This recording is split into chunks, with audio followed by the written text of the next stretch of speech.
You know, America has a racial hot seat. I think we can all agree that that's the truth. And we can also agree that that hot seat is traditionally occupied by African Americans in general, African American men in particular. Although I can see that in recent years, that seat has been occupied by Mexicans, and I dare say Arabs. And we, the Black Americans, would like to thank you both for your sacrifice and your struggle. We needed a break. We all go through something, but at least I can leave my backpack someplace. If you Arab and forget your backpack, you got about 20 minutes before they send that robot to blow your shit up. You kiss all that engineering homework goodbye, Fuhad. Yo, easily. I said this earlier, Heather B. If Michael Jordan defined the era in basketball, so does he when it comes to comedy and social commentary in my book. I actually see myself in what I do as I see him and what he does. Wow. I think we cut from the same cloth, children of this culture, hip-hop culture, for a long time, not allowing ourselves to be pigeonholed and be marginalized. And he's shown us that art doesn't have to have limitations. A very educated man comes from an educated background and made us laugh at things that make us sad and make us sad about things we once laughed about. Constantly entertaining. But I think something that stands out about this man that I most not only took note of, but also been inspired by and let me know that, man, I think I could do this without compromising myself or compromising my integrity. When that man walked away from all that money, you know, to stand up for something he believed, bigger than the money, because the money came back, you know, triple fold probably by now. Netflix got off a lot of money to him. So he made back that deficit. But he showed us that you do not have to sell out what you believe in your beliefs in order to be successful at what it is you're trying to do. For that, I commend you. Not just the jokes, not just the movies, not just, you know, the events. But for that, I really commend you. The one and only Dave Chappelle is here. Thank you, bro. Oh, my God. That was amazing, bro. That was maybe the nicest thing that I've ever heard somebody say about me. Yeah, really? Yeah. Man. I was like, I hope my eulogy said good. Yeah, man, I'm here for you if you need it. Yeah, that's right. That's right. And with them is Donnell Rawlings. I'm not even gonna go there. I know it's all about Dave, but I timed that intro. The times I've been here saying, y'all know him, he don't use lotion, ashy. Okay, going to a break. Yo, but man, look who you brought with you, man. Can you introduce Frederick? Oh yeah, this is Frederick Yanné. Yes. Fred, arguably the best harmonica player on earth, I'm gonna say. Dude, did you bring the harmonica? Man, dude, just real quick, Dave, you don't mind if we do this, No, right? yeah, he's got bars. He's got bars. You don't gotta move, I gotta move. Yeah. No, you don't have to move. Oh, you do something, man. And he's the one that plays in your opening, right? No. That's not that? No, Fred. I met Fred. He's my publicist's husband. Oh shit! And he just happens to be like wildly nice on the harmonica. We just did a movie together too. What was the movie? Can't talk about it. Okay. Oh, I'm sorry. They just flagged you. They just flagged you. Don't say it. Don't say it. All right. Well, you know what? Hold on for a second. Okay. Hold on. Donnell, I don't want Donnell to get pissed off. Nobody puts baby in the corner. So how you been, Dave? Yo, Sway, I'm in a very good place in my life right now. Okay. Largely in part about what you were talking about in the intro. Like everything worked out. The parable of Dave Chappelle, at least temporarily, has a happy ending. Yeah. And I think that's important for me, but it's important for everybody that was following what happened to me. I'm very glad that this Netflix thing worked out. And yeah, I've been balling. You've been balling? Yeah, I've been having a swell time.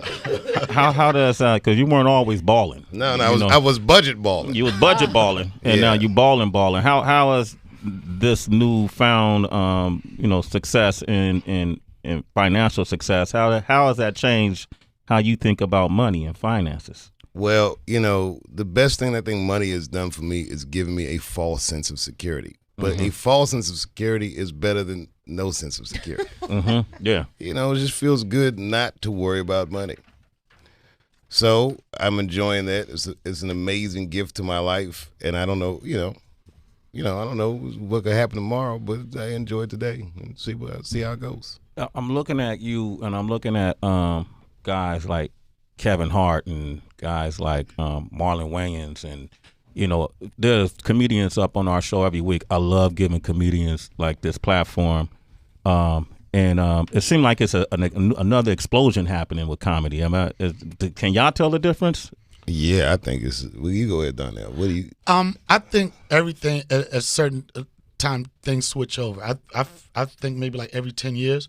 You know what I mean, you get used to something, you get tired of it, and then something that's new on the horizon comes on, and it shocks everybody. The Dave Chappelle show. Dave Chappelle was a phenom, continued to be a phenom.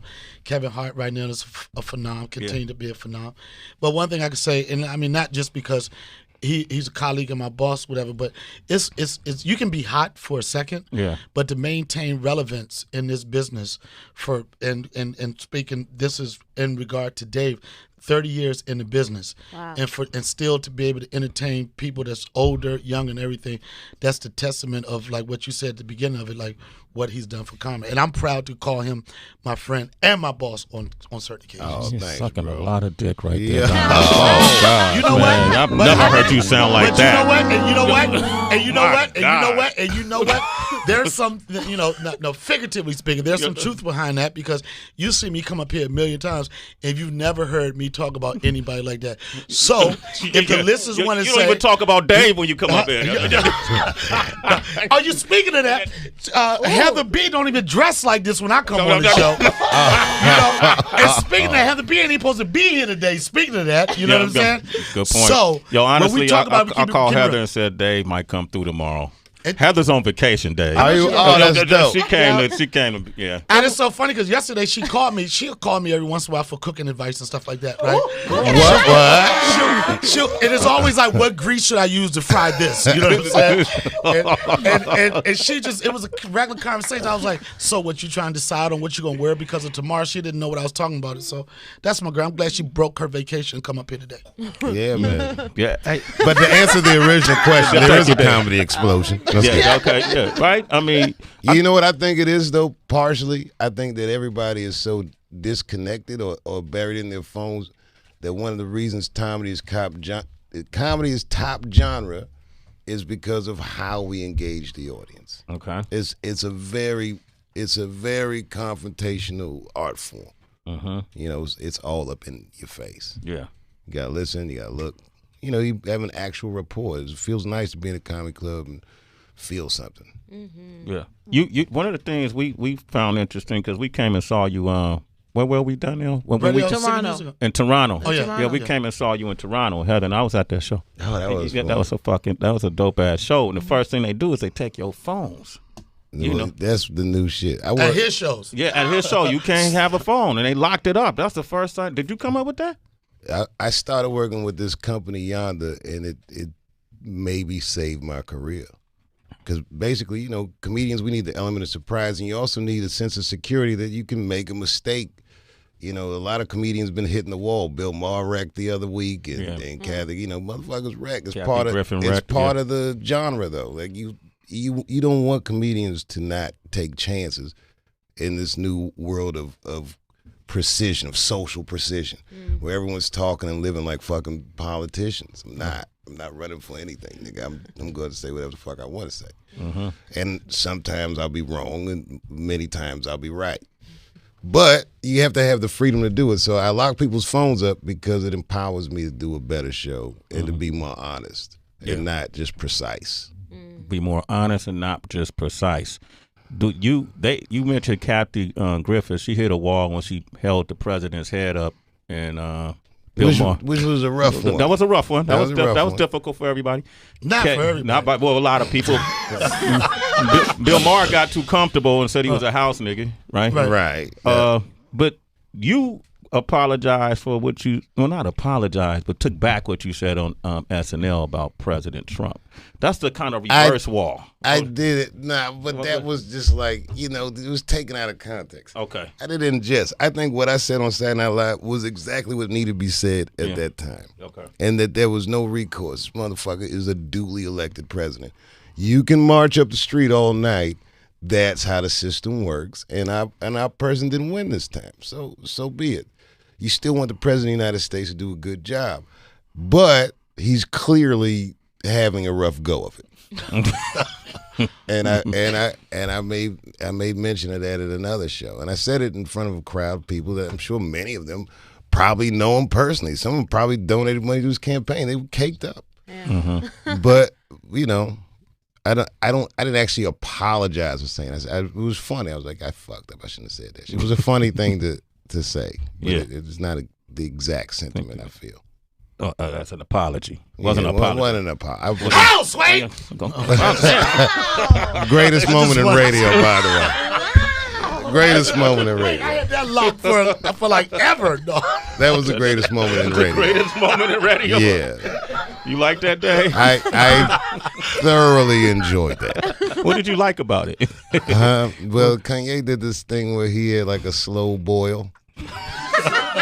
And I like while you were talking, you could see Ye boiling, and it was, which was endearing. And then you could see that frustration. It was a very honest moment. And then you guys flared up for a second, and then everyone remembered that everything was going to be okay. It was just it had a very complete arc to it. It was magic. Wildly. That's exactly what you want to have happen on the radio. Sure. Well, I'm glad, man, and I'm glad we can entertain you, man. Yo, man, your show was great. You know, there's a kid. I live in Ohio. There's this kid. Every day I see him, you know, all he wants to do is rap. That's all he talks about. That's all he dreams about. He makes these beats. I actually used one of his beats in one of my specials, but then I cut it out. I'm dying. Why you cut it out? But just because, you know, I couldn't clear it. He had a sample in there that was expensive to clear, and there's some technical shit. But the kid's like an earnest kid. I like when he's around because he really loves hip hop music, and he looks up to people like you like a giant. And he drove to Detroit, and you let him freestyle on the radio. Oh shit! Yeah. And it was one of the proudest moments of his life. And then Kweli ended up doing a song with him. Wow! So it went full circle. Yeah, it was real nice. Anyway, you know, you do that one morning for somebody, and you'll forget about it. But you don't understand that this guy, you know, this was like a pinnacle of his current repertoire of achievements. Wow! Like just being around you, like the things that you do for people, the things that you do for culture. You know, like I see some of my opening acts, like Donnell, like Ali Wong. She blew up off this. Now I'll be opening for her. You know what I mean? Wow. And it makes me feel proud to see, like, you know, there's people coming up. Well, I forgot why I brought that up. No, but I liked it because it sounds good to me. All right. Well, people feel the same about a similar way about you. We had Chris Rock up here, and we do this thing called Battle of the Best, and we have the guests sit their name in the bag and say who you think is better, and then your name came up, and this is what Chris Rock had to say. Yo, man. The only man that puts fear in my heart on stage is Dave motherfucking Chappelle. Wow, that's big coming from you. Thanks, Chris. Doesn't put fear in your heart. I'm like, all right. I still might have to take him out, but my adrenaline's going. Yeah. Like Dave That was Chappelle's a dope. beast. Wow, man. That's Crazy, and it's funny. I think he's gonna actually take you out on August the 5th, right? the 5th and the 6th. In the 6th. But how does that make you feel to have, like, who is it that you would, like, be apprehensive about going on before or after? I don't know. Evil Knievel or some shit. You know, like, but every once in a while you'll be backstage. Yeah, sometimes Donnell be on stage and he'll open the show and I'll hear the crowd screaming. I'm like, God damn. Like, I remember in Atlanta the other week, every night he got a standing ovation. And I would tell him, if they stand up tonight, you're fired. And I see him walk that tight. We was fucking around, but it was like, it's fun though. Like when a comedian does real well in front of you, it's still like a fun it's not even competitive's not the right word, but it's exciting to see a guy or girl go up there and rip it, and then you got to go on after them. And can he do it? It gets less suspenseful as the years go on. You know what I mean? So, but but any given night, your number could be up, man. Every once in a while, there's a crowd that has your number, or your bag of tricks doesn't work. But most of the time, if they buy a ticket, they want it to work, and they're with you. You just got to bring it all to fruition. I know me, as far as the comic coming to D.C., and there's a lot of great comics come out of D.C., we used to pride ourselves on that, and that's how you got your name. It's That's very true. You know, like you would be on the open mic list. When I first started, people were like, oh, yeah, we're going to put you behind so-and-so and see how you do. But you felt good knowing that you would be challenged to take your game to the next level. It's the same thing like with boxing, whatever. You know, Muhammad Ali, Larry Holmes with his sparring partner. Who was the first guy that blew you off the stage? I don't think I ever got blown off the stage. Oh, wow. He's conceited. He's conceited. No, I felt some heat. In D.C., at that time, you'd already left, but Teddy Carpenter was one of those Tell the truth. I know that. Yeah, Teddy Carpenter's one of those dudes that would like really bring it to you. I've took some L's. I'll tell you who got me. Remember Chris Thomas? Yeah. Destroyed me. I'd only done stand-up like 4 times.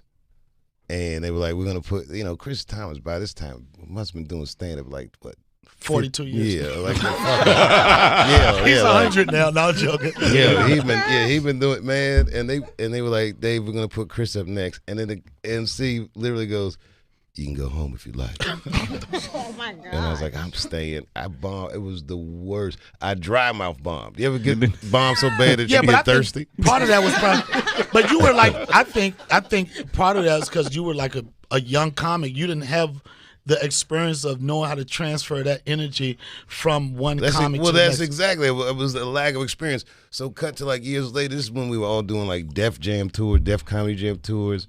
And we were at Madison Square Garden. The show was Chris Thomas, Chris Tucker, and they made me close. Man, I murked that shit. Yeah, but you was ready then. That was my Karate Kid tournament night where I was like, I do remember it wasn't a comedian, but years ago they had a show called Apollo Comedy Hour, and at that time the comedians, they didn't really care about they weren't that important. Like the comedians, they would put them on any slot. So it was a day where they had turned the audience over 3 times to just change the seats. And they kept pushing me back. I was probably only doing comedy for 5 months. And then it was like, we got a special guest. Biz Markie came in. oh, dope. Biz Markie came in and just did a guest spot. Biz Markie came in, destroyed the room, and it was so funny because people was leaving after he left. It was like, we got this new comedian from DC, right? I was like, y'all not gonna do this to me, and because I knew that you couldn't curse, right? My first 2 minutes like, fuck this shit, don't tape this shit, don't, and it was it. But Biz Markie blew me out the water. A rapper took you down. Yeah, took me down hard. Dave did that to me. Oh, Me? You. Where? Donnell Rawlins invited me Why to you had to a say tape my because whole it name? was you. All right. Donnell Sound like Rawlins a police invited officer. me to a taping of the Chappelle show. Donnell and I were working together with Ricky Lake. I go down there. He said, yo, we doing a taping tonight. I'm opening up. I was like, oh my gosh, I haven't seen Dave Chappelle since. Dave actually came to the first season taping a Real World reunion with a comedian named Dave. He was there in the hotel hanging out, had a good time. I was like, oh my gosh, he may remember me. So I go and I'm sitting in the audience.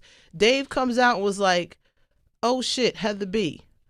All Glocks down. Let's battle right now. And I look in this heat, fuck a dry mouth. The heat came over my body. He was like, lock the doors. You're not leaving until we freestyle on stage. And I was just like, no, he's like, you sucker MC. I was like, yo. I said, oh shit. Yo, I felt you suck, Dave. We have a good time, you know? We have a good time. He did that to me. That was, we have fun, man. It was fun. I miss doing the show sometimes. I don't know that I could ever do it again. So like the hours, and then the context is so different now. Different. Like since back then, the world's changed, right? Yeah. There was no smartphones then. Yeah. I remember after I quit my show, I was in San Francisco, and someone just gave me tickets to Macworld, and I sat in the front. I was by myself, and I watched Steve Jobs introduce the iPhone, And had I known what he was doing, I would stuck a pencil in his chest and tried to save humanity. That's real. Yeah. Jesus Christ, I mean, the world is a totally different place. Yeah. And as those phones get bigger, we all get dumber. I haven't read a book in years, yet I consume itty-bitty hors d'oeuvres of information all day, every day. Yeah. Everything, like every few minutes I know what Trump's doing. I fucking hate this world like this. Yeah. It's just too much information. Too much information. You commented on Key and Peele. I know it was. I did do that. You did do that. Have you seen them since? No, but I'll tell you this, and I've said this publicly. I'm not mad at them, like, at all. That was more a jab at the network, because I know what I fought to do with Chappelle's show. I know how they resisted the formula that ultimately became the show, and then I watched them parcel it out to all kinds of different comedians. Yeah, we'll try with this one. We'll try with that one. You know, they did everything but what I think was what could have been correct. Could have got me back. So, but it's not a slight against them. As a matter of fact, Jordan Peele's movie is a fucking masterpiece. Yeah, Get Out. Yeah, I love that movie. And Donnell, you were my witness. I have a Get Out party. I did. We rented a movie theater. We got Get Out. We put a PA system in there, and we heckled the movie like Mystery Science Theater 3000. And it was great. I mean, you know, everybody was shit-faced. It was real late at night. It was after the show, and it was really fun. And it's why I would go to the movies to see that shit like that. So I like the work that they do, and I respect the work they do. I respect them. Would you work with them if the situation was right? Sure. Yeah? Yeah, if the situation was right, I'd do all kinds of shit. Okay, shit. We can make it pop. I wanted to ask because we've seen people get upset at these rappers who don't respect the people that came before them. You know, they're like, "Which man went on Bad Booty?" That's DB right there, man. Yo. What man went on Bad Booty? No, but we've seen people like Lil Yachty who said he didn't care about Biggie because he didn't grow up with him, or Kodak Black who said he was better than Tupac and Biggie. But if a comedian said that, would you feel the same way that they needed to respect? You know, if there's somebody said I'm better than Richard Pryor or Eddie Murphy isn't that great? No, I don't care about that. You know why? Because I know comedy's a weird genre. I know deep down every comedian thinks that comedy is all about them. Every single one of them. For a comedian to stand in the back of the room and watch another comedian, it's almost like watching somebody fuck your girlfriend. And you like, yo, I fuck her better. You're not doing it right. It's awful. They get jealous. You'll hear people hate on like a guy like Kevin Hart. Kevin Hart is a wonderful person. There's nothing wrong with him. But guys feed themselves as kind of gunpowder because, you know, it takes so much. You know, comedians are insecure people a lot of times, socially awkward people a lot of times. A lot of those guys are fucking miserable dudes. And they need to believe that. And some of them vocalize it, some of them don't. But many of them feel that way. And I follow you on that, but I like you said, watching the comic from the back of the room, like I consider myself to be a dope comic. It's a handful of comics that I watch that inspire me to want to dig deeper. When I watch you perform, I'm like, I'm a funny dude. I'm like, but I ask myself, what makes Dave Chappelle Dave Chappelle? And I said this before, and like everybody don't have a Muhammad Ali moment. And when I say that, you know, Muhammad Ali, one thing that made him one of the greatest is when he stood up against. He didn't agree with the war. He said he wouldn't do it. Your situation with Comedy Central, like people that have those Muhammad Ali moments, I admire. When I watch you perform, it's never no jealousy, it's no envy. I'm like, this dude, like the way you sit in the pocket and wait for the joke. Some comedians, like, if they not laughing at the moment, like sometimes you'll sit in the pocket and the payoff is big. Like, I watch you, and Sway might say that I'm riding your dick right now. It's a little hard, though. But I was going to say, God damn, I almost nutted.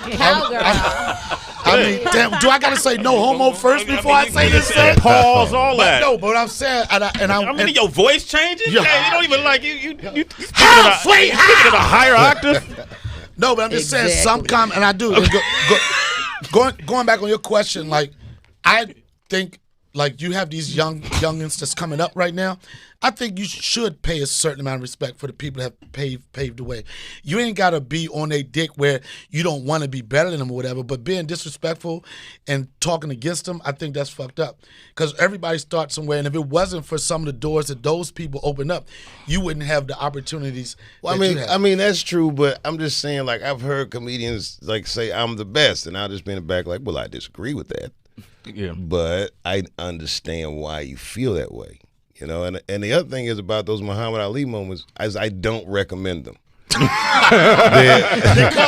they're wildly uncomfortable moments. Like it's like everybody wants to be great, but the idea is that you gotta give something up, man. It hurts. Right. Like you gotta let go of that salt, buddy. So yeah, you made it though, Dave. You survived it. Yeah. Thank God. It's Sway in the morning, only on Shea 45. Kilo.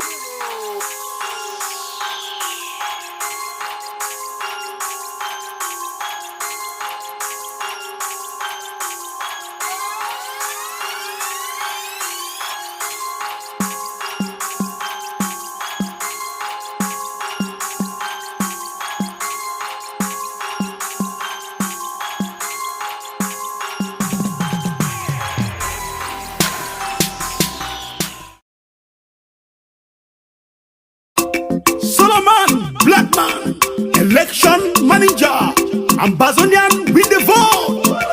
For the election don't go. Yes, as with the vote we go.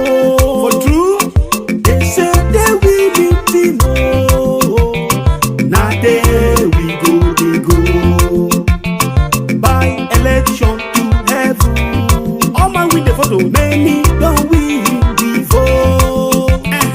For the sake of the gospel, brother, we go suffer, we go. As the election don't go, we must vote. As we dey vote, we go.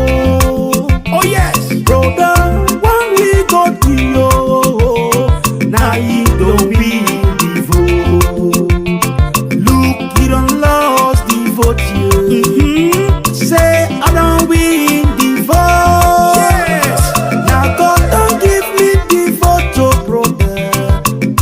Enemies they will shame. For true, look, you don't lost the vote, you. Yes. Say I don't win the vote.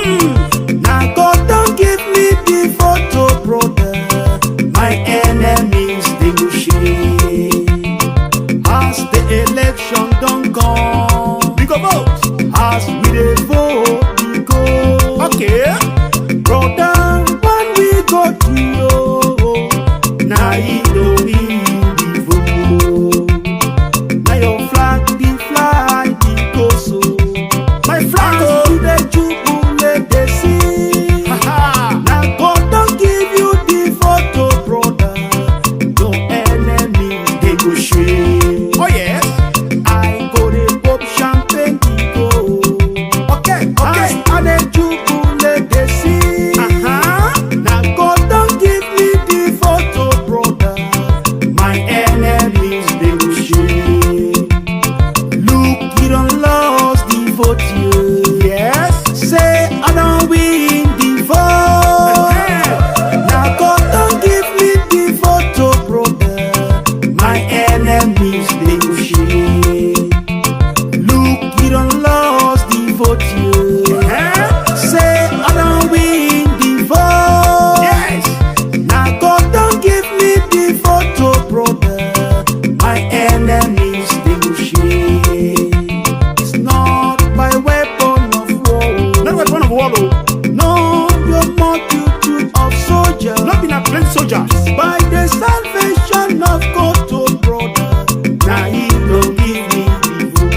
enemies they will shame.